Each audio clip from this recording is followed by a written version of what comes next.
Hello again and welcome to the Warhammer 40k Imperial Guard Tactics video. So, today's video is going to be something a little bit different. It's kind of going to be a Black Templar Friday, but it's not really going to be focused on Black Templar Friday.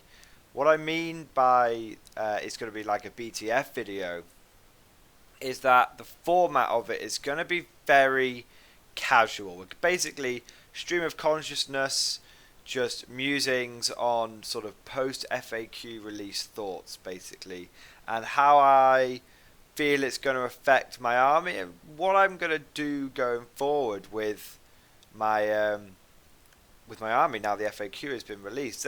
I'm probably going to do some more specific videos, but to be honest, guys, it's a Friday and I've had a sort of tough week at work, so I'm just kicking back.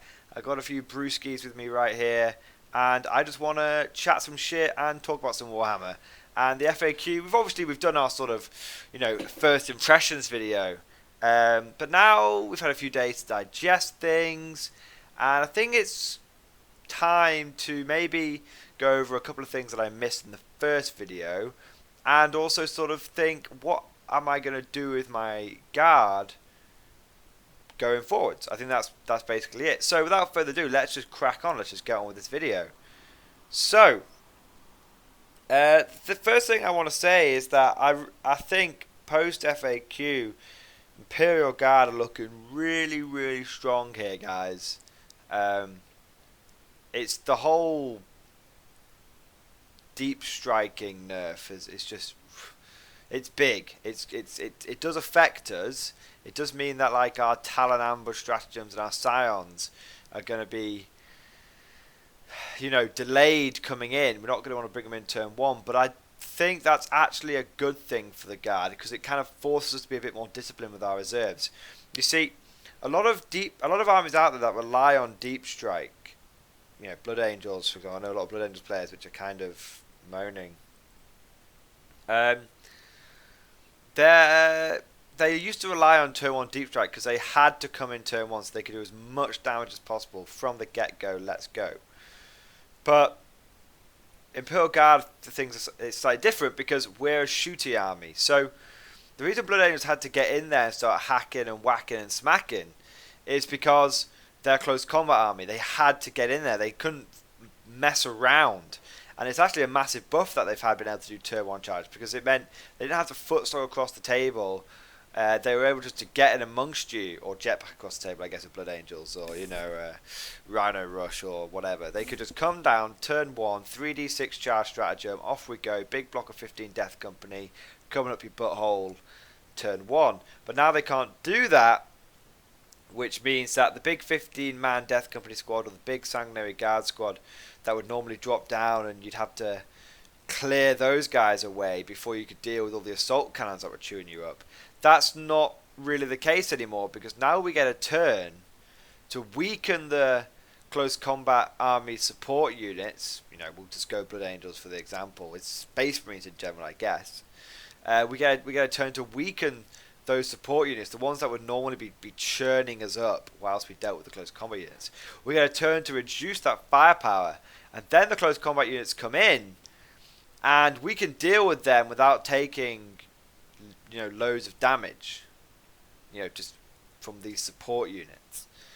But so that's why we're going to be taking less damage from this. It gives us a chance to really hit the enemy hard before they can hit us hard. Well, if they're a close combat army, and it doesn't really affect our reserves as much because our reserves are shooting reserves. So because our reserves tend to be things like Scions, which are kind of a scalpel. What it allows us to do is for our line infantry units and our tanks, they're going to take a bit of a beating, but it allows them to spend a turn clearing away a good drop zone for our Scions to come in. I am a big believer, especially if when I use a lot of Scions, in the alpha and beta strike, where you don't drop all your Scions in one go. You drop one lot of Scions in and they clear the way, and then you drop the second lot of Scions in to finish the deal, because otherwise if you drop everyone in one go, it tends to be a bit inefficient. Not everyone can be in optimum Scion, Stormtrooper doctrine range. So I think it'll be okay, because essentially what we'll do is we'll spend that turn 1 just clearing the drop zone for the Scions. We know we're not going to be getting deep struck ourselves turn 1, so we can do that. Then the enemy will probably deep strike us turn 2, and then we'll deep strike them turn 2, but we'll have already cleared away as much as we need to clear away. So I hope this is making sense. I think it is a good thing for Guard, because it means we will be able to create drop zones for our deep strikers while still being able to retain quite significant anti-deep strike capabilities ourselves.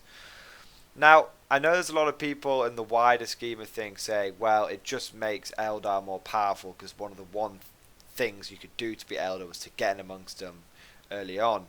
Well, yeah, I guess, but not really with Guard, because we wouldn't deep strike in close combat units. So, yeah, maybe Eldar have got more powerful from some armies' point of view, but from a pure Guard point of view, our point costs have gone down, their points of costs have gone up. So, I guess overall we're winning. So that's good. I do think Guard we're slipping down to bottom mid, and now I think we're solid mid, upper mid tier. So that's good.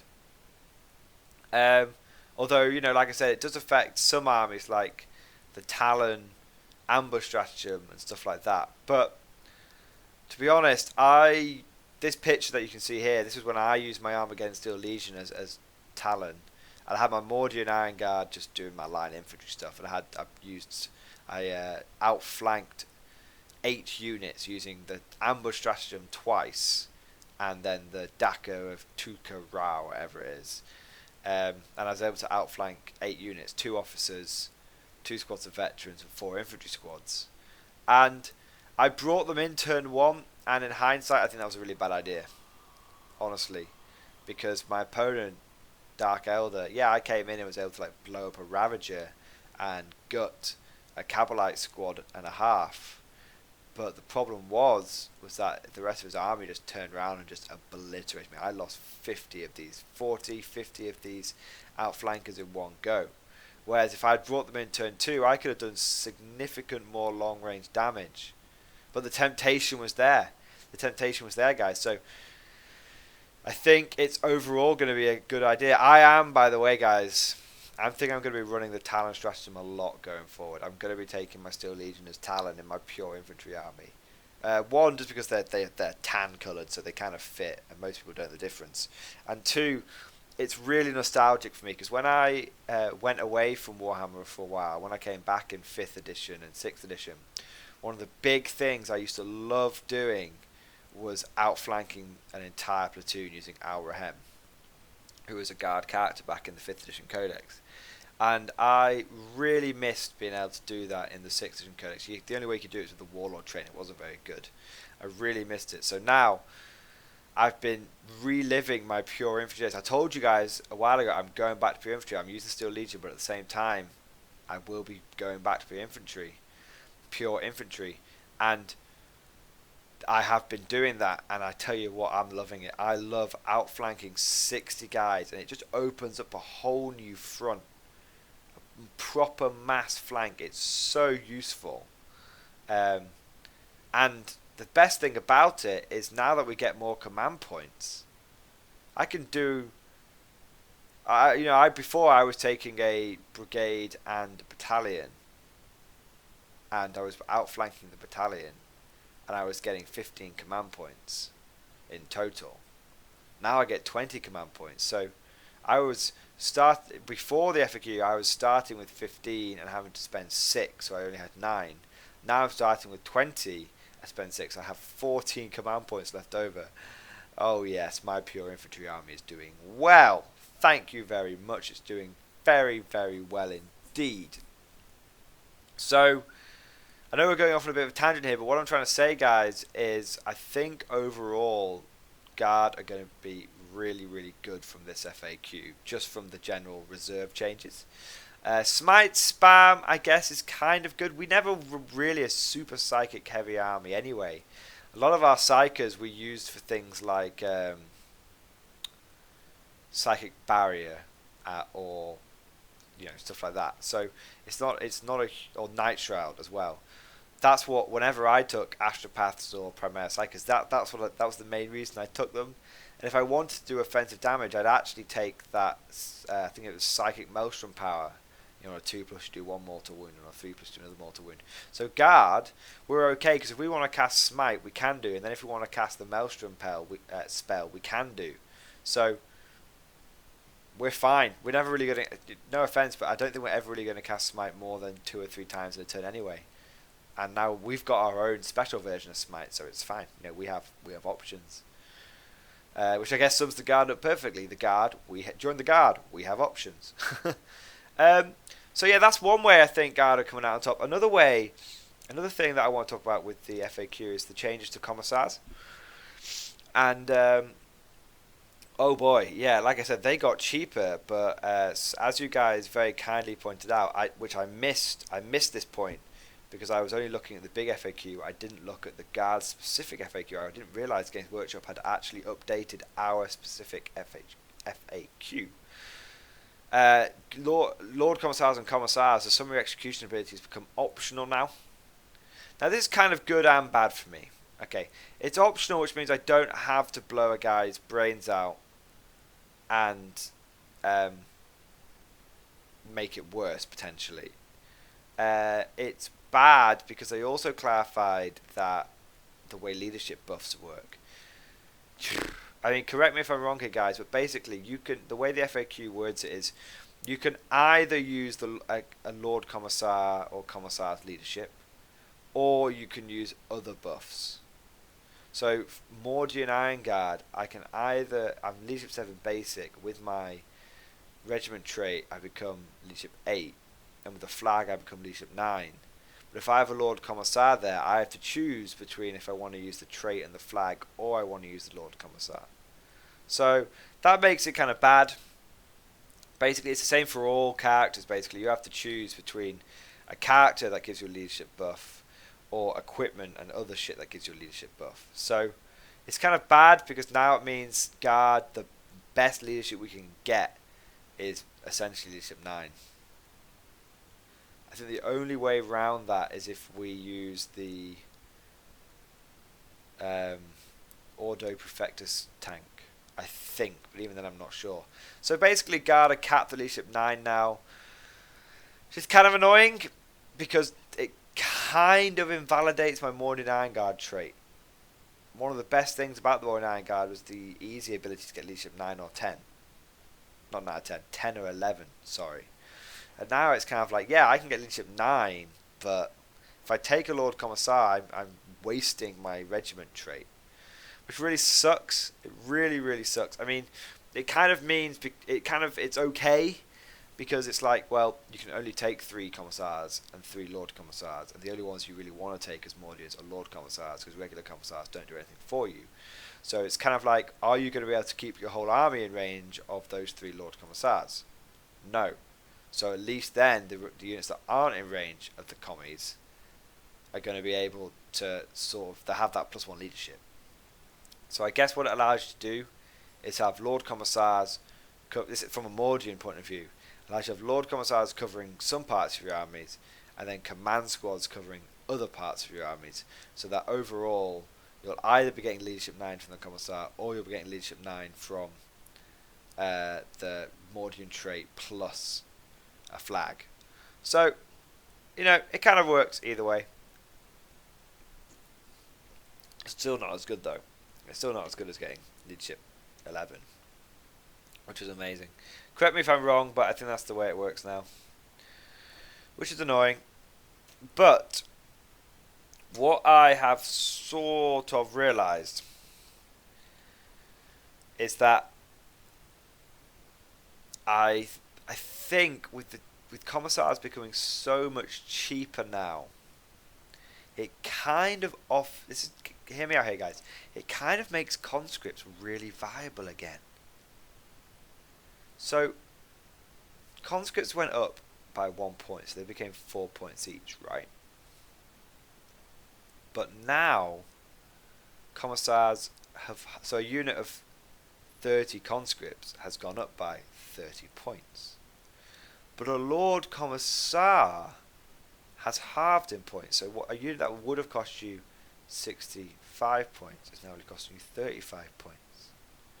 So now your Lord Commissar, your conscripts, if you take a unit of 30 conscripts and stick a Lord Commissar with them, you're paying the same points as pre-conscript / commissar nerf. That's kind of incredible. That's actually really, really good, and I don't think that's something a lot of people have picked up on. Because leadership 9 conscripts is not too bad. It's not too bad at all. I mean, it's not great, but it does help mitigate a lot of the battle shock that conscripts will suffer. It means you'll be taking exactly 4 less casualties, which is fantastic. That's actually really good. Now, if you combine that with, let's say, a Valhallan regiment, okay, if you combine that with Valhallans, then you're leadership 9 and you're taking half the casualties, but you're not paying any more points than you were pre-FAQ. So is it quite as good as having execute one guy and the rest of them pass? No, it's not quite as good. Is it bullshit that other armies get that and now we don't? Yes, it is. But I think post FAQ we have, with the point changes to commissars, we have some really interesting options now, because previously you would take a Lord Commissar and you would have, if you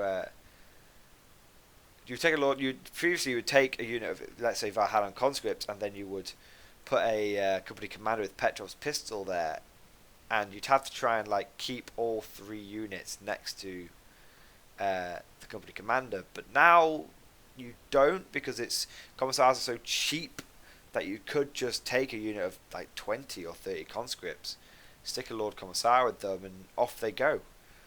I think it could really work. I think it genuinely could really, really work. It's not as good as it used to be. Let's be absolutely honest with this. It's not as good as it used to be, but I think it does help. I mean, if you take a unit of conscripts, let's say 30 of them, you put a Lord Commissar with them. Now that you're not forced to re-roll the dice for the execute, if you lose half of them, then that's 15, but you get to -9. That's 6. So that's pretty good, and now you're not forced to re-roll the dice for a worse result. It kind of means you can either use the Warlord trait that lets you only take, execute 1 plus D3, or you just use the 1D3 stratagem. I think that there's possibility. I think conscripts could be back on the menu, guys. And I believe that so much that right in front of me right now, I have 30 conscripts I'm painting up. So when 8th edition first dropped, I used to use my Cadian models and my conscripts, and I've got 90 Cadian riflemen. Now they're all in really bad shape and mixed match colours, but I managed to you've seen it on the channel, repaint 2 blobs with them, and I stuck those backpacks on them as well. But that was only 60. But now I think commissars are back. And conscripts are back. I'm painting up the remaining 30, and I'm genuinely, I'm going to run a few conscript waves, guys. I think 3 units of conscripts in a little Valhallan detachment with a Lord Commissar and a company commander. I think that could do it. I think that's really, it's got potential. Or even just 3 Lord Commissars. I don't know how it would work. That would possibly take away from my Mordian army. I haven't quite figured out the logistics yet, but I definitely think that has potential. And if conscripts are back on the menu, boys, then Imperial Guard just gained a lot of their power back, and that is important. But tell me what you guys think. I think that's the main bit really for the FAQ. Really, the commissars and the fact that I think we've got better from deep striking. I don't know. There's a lot of. It's going to be really interesting. The next few weeks and months are going to be really interesting post FAQ. I do feel like the meta has been shaken up quite significantly. Do I think Eldar are still on top? Possibly. Very possibly. Eldar are really good. But at the same time, I mean, you're not going to see quite as much Dark Reaper spam. There are a lot of people that were taking like 4 or 5 squads. You're only going to see 3 squads now. And because I feel like I said, Infantry Guard has got a lot more powerful now. Those Dark Reapers are good, but they ain't really great. Well, they're not really designed for killing Guardsmen. They're really good at just ripping apart our vehicles. You know, every single one of those guys is rocking a crack missile launcher that can fire like 2 shots, something crazy. But I don't really care about a crack missile launcher shooting at my Guardsmen, or my Conscripts for that matter. So, I definitely feel like if Conscripts are back on the menu, if we're able to get 250 plus bodies on the table, I think that's what we want to aim for, guys. I think I'm going to get the band back together, get the Infantry Guard army back together, and let's take a look at putting 250 models back on the table. I think it's very doable. I'm going to concoct some lists and some of the bits and bobs. Now, I think that's it, guys. I think I'm going to wrap it up there. I do think we need a lot of... It's going to take a lot more in-depth analysis and in-depth discussion of the FAQ. One thing I do want to mention, guys, is I put a question on Facebook today. It got some pretty good responses. Live streaming. I think it would be kind of cool to do some live streaming. I've never done it before. I don't really know how to do it. I'd have to look into it. Can't promise it's coming anytime soon. I don't really have like a good webcam or anything, so I wouldn't be able to do like face included live streaming. I have no qualms about doing it. I just don't have a good webcam. I think I've got a very old one from like 2005 or something.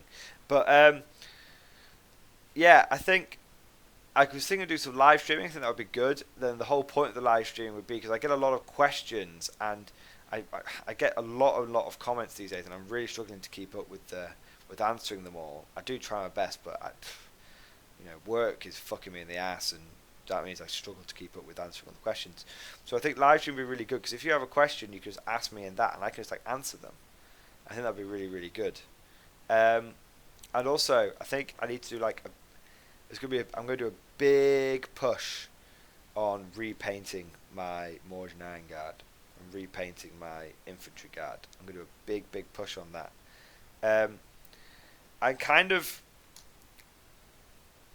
I'm not sure how I'm going to do it, but I kind of want to, with all my Cadians, I don't want them to look like Cadians. I want my Cadians to start looking like Mordian Iron Guard. And Anvil Industries have released some really cool Mordian Iron Guard heads. They're called something else, but they're parade caps. And I think what I'm going to do, guys, is I'm going to break off the heads of all my Cadians and stick these parade hats on, and stick the backpacks on. And then what I'll have is a bunch of basically heavily armoured Mordian Iron Guard. And what I'm going to do is I'm going to have them as... I'm going to run them as like assault troops. So my regular Iron Guard with the fancy uniforms and everything, they'll be more like... I'll put those in like my defensive units. And my assault units are going to be my conscripts. My line infantry are going to be the classic Mordian Iron Guard models, and my assault troops, my shock troops, not really shock troops, but my assault units, I'm going to have like blobs of 30 conscripts with the Mordian Iron Guard hats. I think that would look really, really good. So that's what I'm aiming for. Tell me what you guys think. And so that's it, guys. I hope you've enjoyed the video. I hope it's been useful. Bit of a stream of consciousness, bit of a blurb. But yeah, I hope you guys have had a good week. I hope you guys have a good weekend, and I'll see you guys next time.